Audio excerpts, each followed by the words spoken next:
Alexander switched off the weather forecast, eyeing the darkening clouds outside. All day, reports had been warning of a storm expected to hit by evening, bringing severe weather. Thunderstorms, heavy rain, and fog were predicted to last through the night. According to the forecast, it was coming in from the Atlantic, gradually building strength before unleashing its full force on land. Of course, it had to be their land.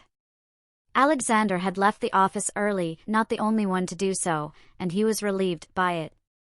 He felt guilty, though, since he'd always been one of the last to leave. Still, he couldn't shake the nerves about the house he and Cassie had just bought a month ago. He still couldn't believe this mansion was theirs. Expensive as it was, the house was worth every penny. It had 2 garages, 4 bedrooms, 2 large living rooms, an impressive kitchen, and a massive wine cellar. It was an older home, the real estate agent had mentioned apologetically, hard to sell because of its peculiar layout and vintage style. Alexander had agreed with the agent's assessment, it did have an old-fashioned feel. But the unique floor plan? That was exactly what he and Cassie had fallen in love with. They'd been living in a cramped apartment in the city before, desperate to find a home that met their needs. The apartment had been a great find, but it had always felt too small. The more they settled in, the more they realized they needed something bigger. On their combined salaries, they could afford a larger space, but it wasn't easy. Cassie had chosen the house, Alexander let her handle the decision. It was just how they worked. Many agents assumed women would make the final choice, especially when it came to kitchens. So no one questioned why Alexander remained quiet while Cassie took charge. It fit their routine, stereotypes that aligned with their lifestyle. Alexander didn't fit the typical masculine stereotype, though. He stood at just 5 feet 5 inches and barely weighed 110 pounds. Cassie wasn't much taller or heavier, and their similar sizes worked in their favor. They made a charming couple, and many of Cassie's colleagues often complimented her on her choice of husband. Alexander noticed some of his colleagues seemed jealous, attempting to flirt with Cassie, but to their surprise, she turned them down. What could a small, scrawny guy like Alexander offer that they couldn't? Alexander smiled as he parked the car in the garage. He hurried inside as the rain began to fall, though not the downpour predicted, just enough to soak him. He hated getting his best suit wet, not only because it was the most expensive suit he owned, but also because it had to be dry cleaned. The nearest dry cleaner was far away in one of the suburbs, and Alexander didn't feel like making the trip. He only went there when absolutely necessary, to avoid certain people and places. It wasn't that he disliked certain ethnic groups, he simply didn't think about them. He and Cassie liked it that way. It had come as a surprise to both of them when they realized they shared similar conservative values. Or rather, they were both old-fashioned. Alexander often wished he had been born in the 1800s, during the reign of Queen Victoria. To his delight, Cassie felt the same way. He had been thrilled when she mentioned the dresses she owned. Of course, she couldn't wear them to work. It was the 21st century, not the 1880s. Both Alexander and Cassie worked in law, she as a judge, he as a solicitor. Their professions allowed them to be somewhat traditional in their attire, but not as much as they would have liked. Cassie could hardly have been appointed a judge in the Victorian era. It had shocked Cassie to learn that Alexander preferred Victorian fashion. Not in the way she first imagined, though. "So, you like top hats and tails?" she had teased. And no," Alexander stammered, embarrassed. He wasn't one to show emotion, but he couldn't hide anything when Cassie looked him in the eye. "Then what?" she asked, puzzled, winking at him. "Edwardian fashion? It's hardly any different, if anything, it's even more restrictive."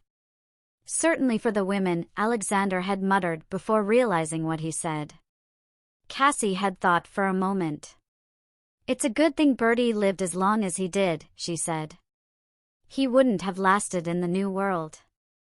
"Well," Alexander replied, eager to shift the topic, "I'm sure he would have enjoyed the Roaring Twenties." She laughed and nearly choked on her drink. Yes, I'm sure he would've, she said, still giggling and hiccuping. They both fell into silence, each lost in their thoughts. After a moment, Cassie carefully asked, Alexander, are you part of a reenactment group? Alexander let out a sigh of relief. No, I'm not, he said, sounding apologetic. I'd love to be, but I just don't have the time. Why not? You just have to make time. I do. It's a hassle, but always fun. I'm sure it's fun, Alexander replied, but between college and now, I haven't had time. When something's important, you make the time, or you let go of the hobby. And something tells me you haven't let go. Alexander was quiet for a long time. Well, no, he finally admitted.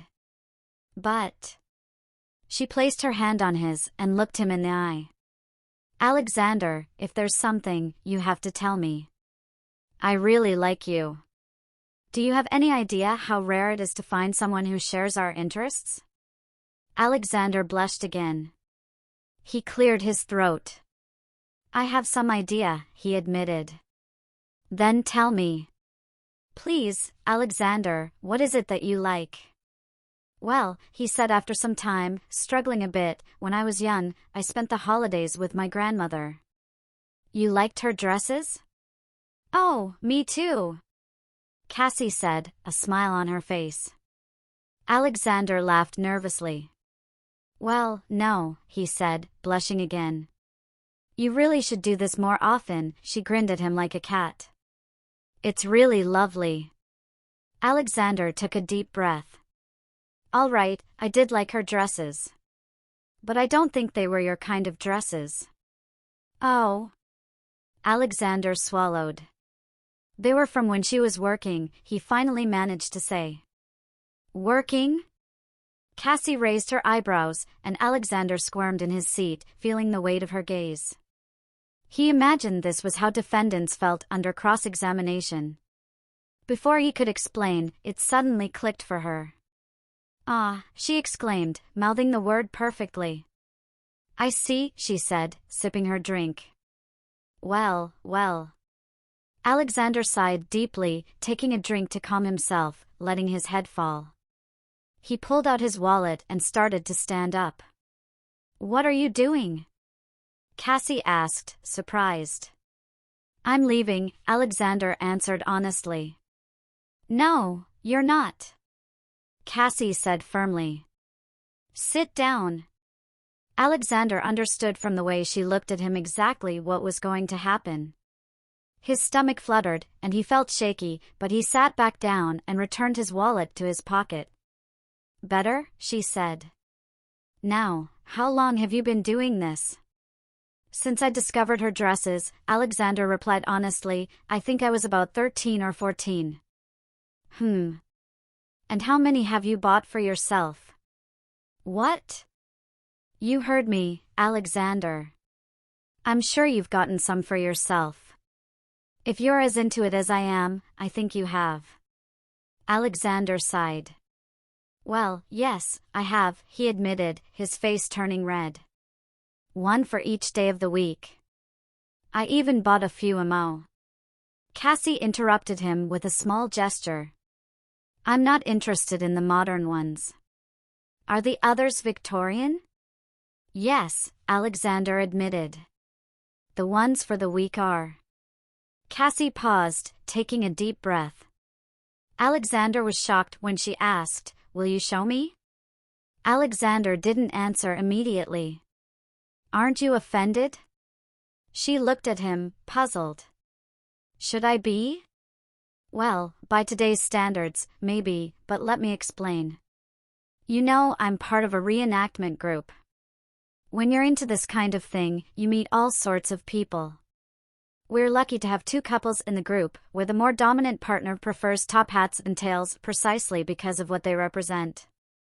Men don't care. Alexander just stared at her, mouth open. Oh, stop looking like that, she teased. Will you show me? He did. Dressing and undressing under her critical eye, Alexander showed her. And in that moment, he realized he had found what he'd been looking for all along.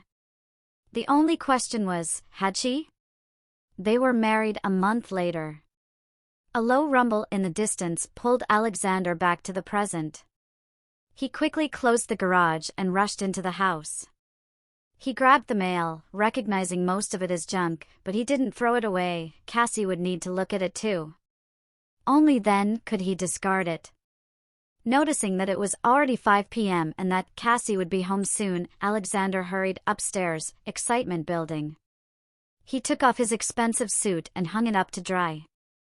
It had caught a few raindrops, nothing major, but he was being cautious. His underwear and socks went into the laundry basket. A glance in the bathroom mirror confirmed there was no need to shave. Alexander rarely had to shave much. He didn't have much body hair, but he felt that any stubble made him less put together. He liked the look to be complete, or not at all. Alexander hurried to his special dressing room, a large bedroom above the garage they had built just for him. On special weekends or holidays, he often slept there. They both thought it was fitting. The room was simple but cozy. It had a bed, a desk, 2 large closets with mirrors on the inside, and a small vanity. On the desk were magazines and books from the era, hard to come by but ones Alexander truly enjoyed. But there was no time for leisure now. He quickly gathered everything he needed for his other task and sat down to focus. In a few seconds, he felt his heartbeat slowing, his earlier excitement settling.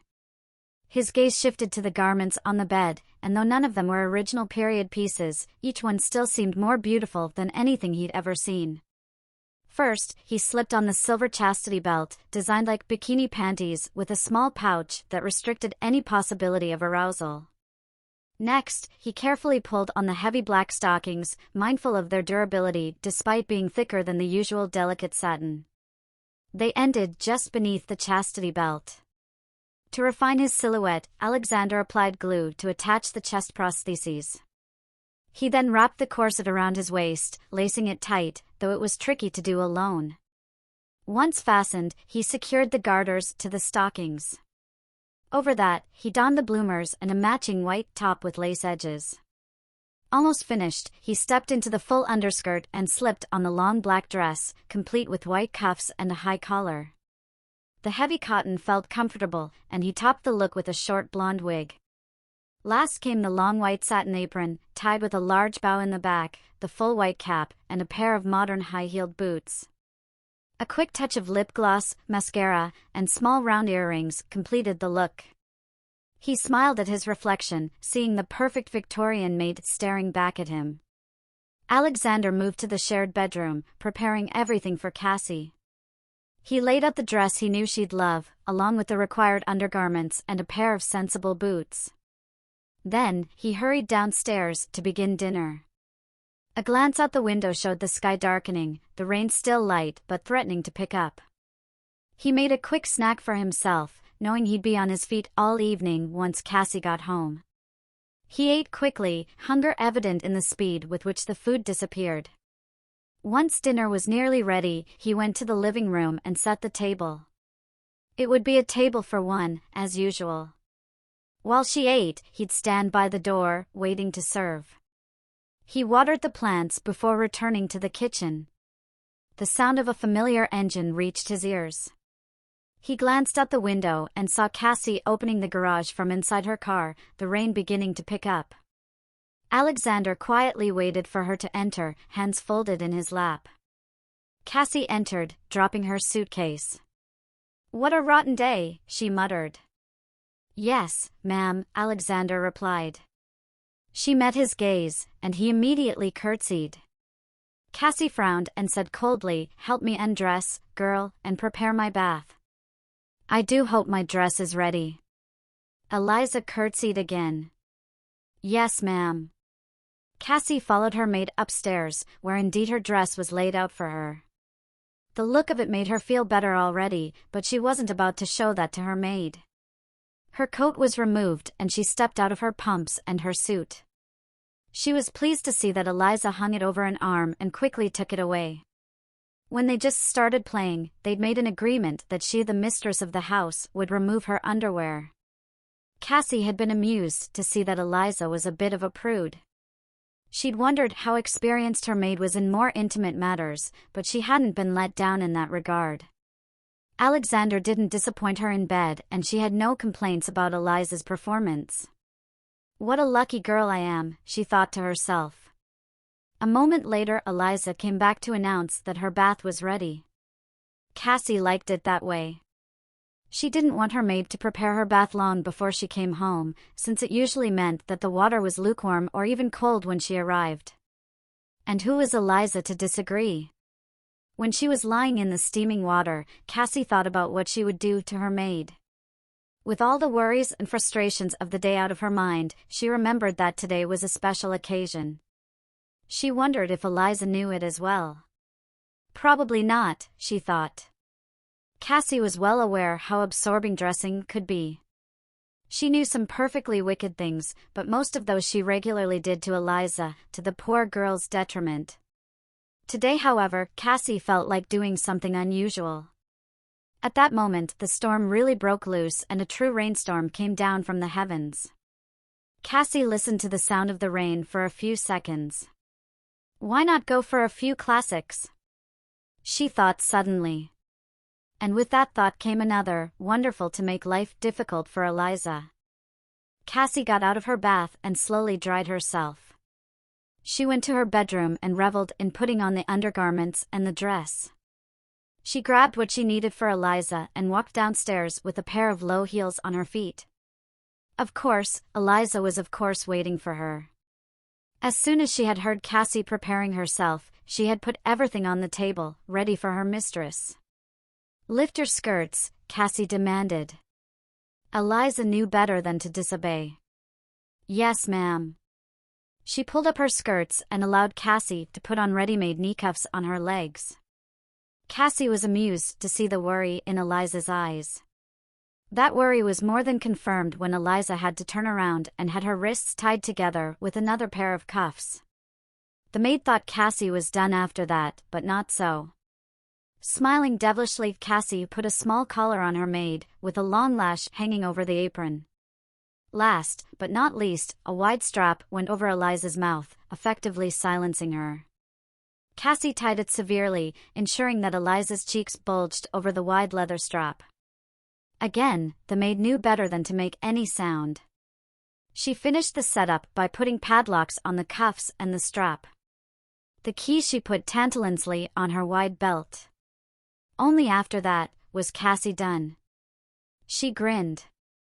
"There," she said haughtily, "for not remembering our anniversary, you are to remain silent for the remainder of the evening." Her maid closed her eyes for a moment. As Cassie had thought, she'd all but forgotten.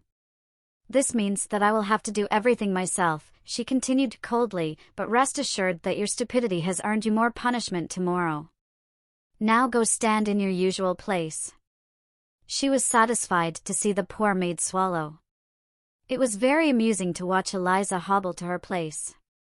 And yet, in spite of her threat, she thought she saw a glimmer of excitement and anticipation in Eliza's eyes. While the wind howled around the house, Cassie ate. From time to time, she glanced at her defenseless and helpless maid, knowing very well how much she feared and enjoyed the torment.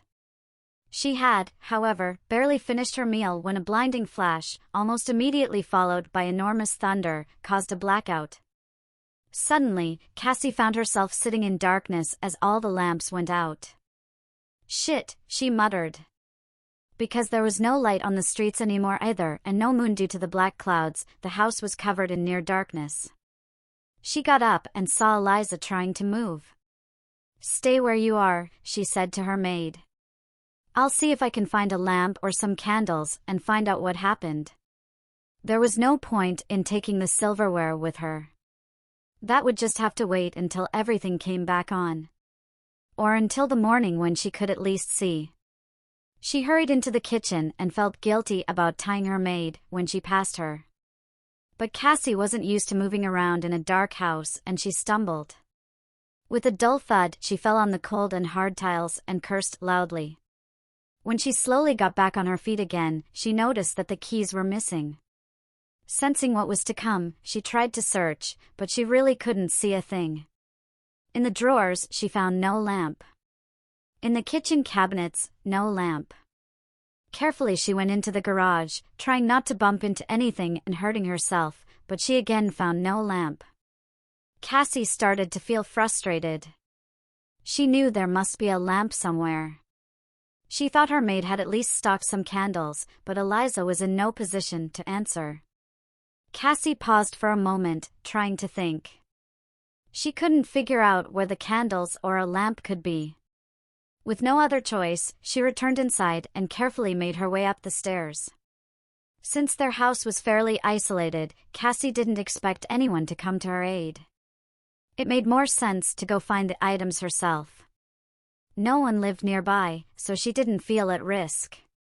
She moved toward her bedroom, keeping her fingers on the walls to guide her. Once inside, she knew exactly where everything was, just as Eliza had always placed things where they belonged. One of the advantages of having a maid, Cassie thought with some relief, was knowing exactly where to find things. She made her way to the bed and put on the matching jacket to her dress, then grabbed her 2 cloaks from the closet. With them draped over her arm, she descended the stairs. She quickly noticed how much cooler it had become and sighed, realizing the heating was also out. She made her way to where Eliza was, shivering in her position. Eliza asked quietly. Cassie put on her long cloak, which covered her dress and kept her warm. I lost the keys in the kitchen, she confessed. Eliza's eyes widened, her lips forming an alarmed I know, Cassie replied. But I'm not going to look for it now. I could be on my knees all night and still not find them. I need some light before I can untie you. Cassie heard the maid's soft sigh behind her gag. Cassie shrugged. What am I supposed to do? This could take all night. I'm no expert with these things, so I'm going out to ask for help. All right? Eliza's lips moved, and Cassie could have sworn she mouthed right. Cassie grinned, finishing the last of the buttons on her cloak, which was difficult to do in the dark. She then grabbed the other cloak. I expect you're feeling a little cold, she said. So I've brought you a cloak too. Without waiting for a response, Cassie carefully placed the cloak on Eliza. It was easier since the maid's arms were tied behind her back. I'll help you to the kitchen, she said, taking the leash and guiding Eliza step by step. You can sit there and wait for me to come back. Okay? Eliza's lips moved in what Cassie took as a yes. The maid wasn't really in a position to protest. As she led Eliza along, Cassie couldn't help but feel a spark of excitement. For a moment, she wished she could do this in public. Once Eliza was seated in the kitchen, Cassie prepared to leave the house and ask for help. To keep her hair dry, she grabbed a hat and put it on. I could use some light, she thought, wishing the power would return, but the lights remained out. Since the garage door was electric, she had to exit through the kitchen door. After some fumbling, she managed to get outside. The moment she stepped into the night air, her mouth dropped open. She felt a wave of panic wash over her. This wasn't what she had expected. A thick fog had enveloped the house and the surrounding countryside.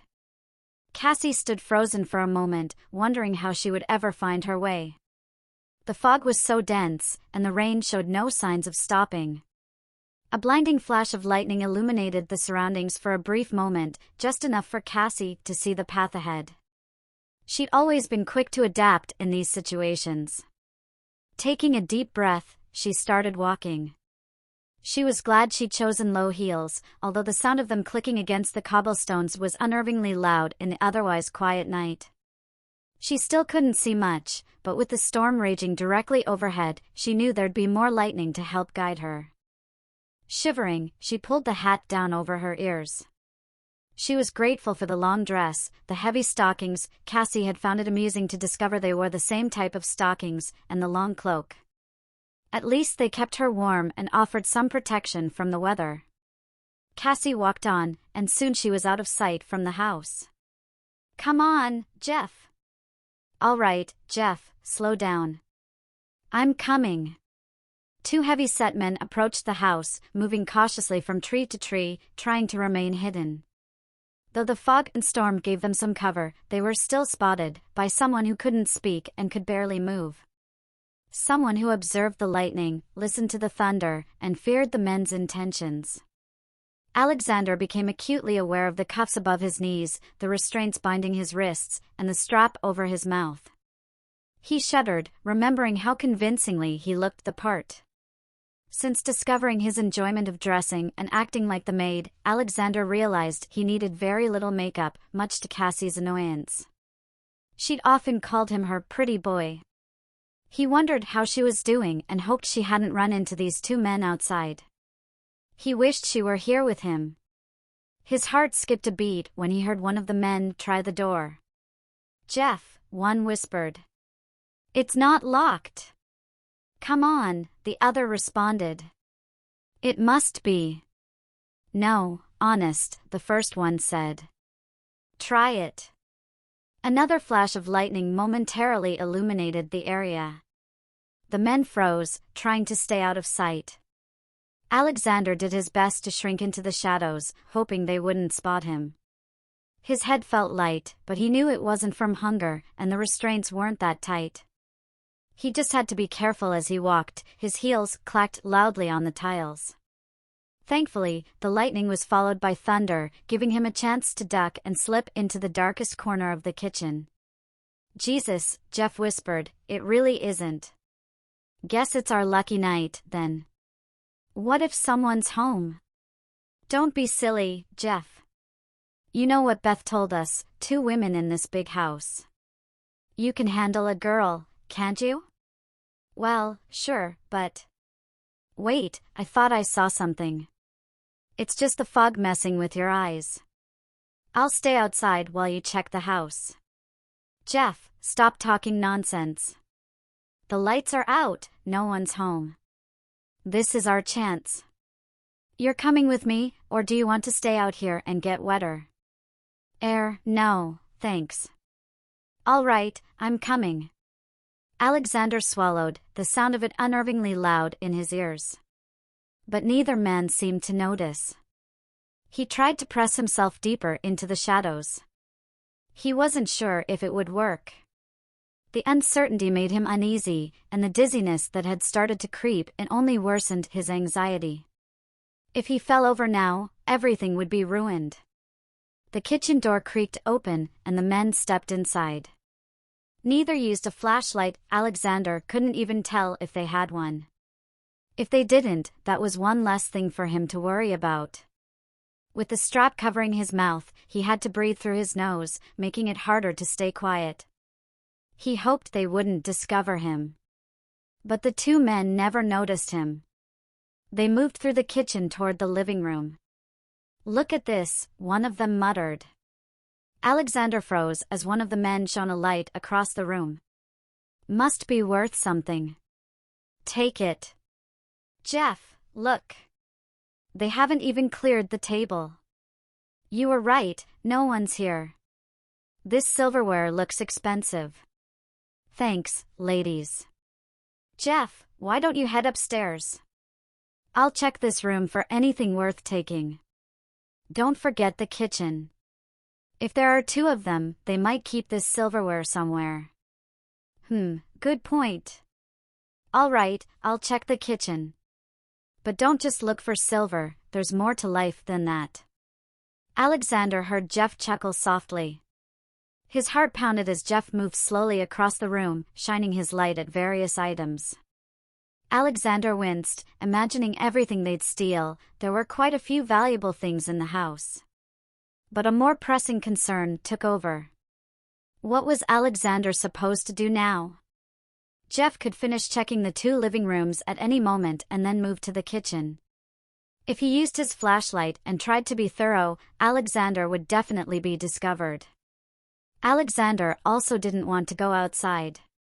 He wasn't keen on walking around in the dark, especially not in his maid's uniform, bound and gagged. The cloak covered his body, but it didn't hide the strap over his mouth, the collar, or the leash.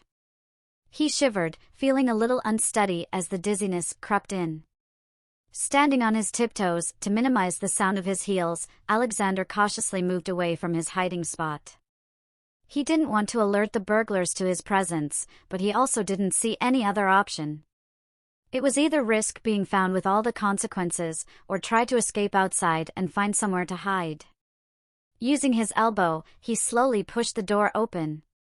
It wasn't easy, but he managed. Thankfully, the hinges were well oiled, so the door made no sound. Still tiptoeing, Alexander stepped out into the night. He barely had time to duck when he saw the kitchen door open inside the house. Jeff entered, shining his flashlight around, humming softly to himself. He paid close attention to the drawers. Alexander felt a surge of frustration toward both himself and the burglars, but he had to stay still and silent. He hoped Cassie had better luck. Alexander thought he was safe, but he froze in terror when Jeff stepped toward the other kitchen door, shining the light around. Alexander was frozen, watching the beam of light move closer. He knew he would be spotted any second. But Jeff seemed to be satisfied with his brief investigation. He didn't step outside. Instead, he retreated back into the kitchen, closing the door behind him. Alexander held his breath as he heard the lock click into place. Alexander moved to the back of the garage, trying to make his heels as quiet as possible. At least he was sheltered from the rain under the roof. Though the rain had slowed, he didn't want to get wet, especially with the fog still thick around him. While he knew the fog offered some cover, his heart wasn't convinced. The strap and his glaring white cap would make it clear to anyone who saw him what his condition and position was. It seemed like it took forever for the burglars to finish what they were doing. Alexander stood outside, shivering and trying to stay warm. He didn't dare move too much for fear of being noticed. When the men were finally done, Alexander's heart sank as he realized how foolish he had been. Though he couldn't tell them apart, he clearly saw Jeff close the door from the outside. Afterward, the two men walked down the driveway, tossing the house keys into the mailbox. Alexander wanted to scream at them not to do it, but of course, he couldn't. He didn't have the keys, and even if he had, he couldn't use them with his wrists bound. What could he do? Ask the burglars for help? The thought barely crossed his mind before he heard the door of a vehicle slam shut in the distance, followed by the sound of the vehicle driving away. Where is Cassie? Alexander thought desperately. An unexpected wave of dizziness hit him as another brilliant flash of lightning lit up the sky. He swayed a little, trying to keep his balance. The heels weren't uncomfortable compared to the strap over his mouth, but he had to steady himself. The rain stopped, and Alexander considered his options. He could wait here for Cassie. But if she had managed to get help, she should have already returned. She couldn't have been gone that long. He had an unsettling feeling that something had happened to her, though he couldn't rationalize it. He shivered again. He could try following her. He knew where the other houses in the area were located. It would be a long walk, and his feet would likely start hurting, but at least he might find someone who could help. Another shiver ran through him as he stood in the darkness. Suddenly, he realized he wasn't leaning against the garage wall anymore. Startled, he stepped back and turned around, only to find that the garage had disappeared. He blinked, confused. Where did that tree come from? Where did the garage go? Panicked, he looked around, his mind spinning. It wasn't just the garage, he couldn't see the house either. It wasn't that it had been replaced with something else. As far as Alexander could tell, he was in an entirely different place. Alexander found himself standing in the middle of a forest, surrounded by tall, dark trees. He was on a sandy road, and the sudden sound of something nearby made him jump and let out a small yelp through his gag. Looking up instinctively, he saw an owl soaring overhead. He sighed in relief. Stupid girl, he scolded himself inwardly. Just as he was about to take stock of the situation and decide what to do, the unmistakable sound of hooves caught his attention. His eyes widened as he stood frozen, watching the horses approach. The sight of them pulling a coach made his eyes go even wider. Am I dreaming? Alexander thought as he watched the coach slow to a stop right in front of him. The driver, wearing a top hat and sporting large sideburns, chewed on something while eyeing Alexander with what seemed like more than casual interest. Why have we stopped, Bernard? Are we there yet? Came a commanding male voice from inside the coach. No, my lord, the driver replied, speaking in a rougher tone than the first man. This contrast made Alexander uneasy, and he realized that the difference in their speech said more than he wanted to know. There's a maid standing beside a tree, my lord, Bernard continued, his eyes narrowing as he looked at Alexander. You might want to take a look at her. Oh. Is she another wench like the last one? The voice inside the coach called out. I don't think so, my lord, Bernard answered. This one looks more interesting. For one thing, she can't speak. You might consider her a real find. Alexander wanted to run, to flee as fast as his heels would carry him, but he felt as though he were frozen in place. Oh, came the Lord's voice again, intrigued. Well, let me have a look. The door of the coach swung open, and a gentleman stepped out. His suit, tie, and hat radiated not only good taste but also undeniable wealth. He put on his monocle and looked Alexander over, his gaze making Alexander feel exposed and helpless. Despite his best efforts to shrink away from that relentless inspection, he couldn't escape it. It felt as though every inch of him was being scrutinized. The Lord gave a slight smile and moved toward Eliza. He grabbed her leash, tugging it firmly as he led her along. Yes, Bernard, the Lord said, his voice dripping with satisfaction. This one is a gem.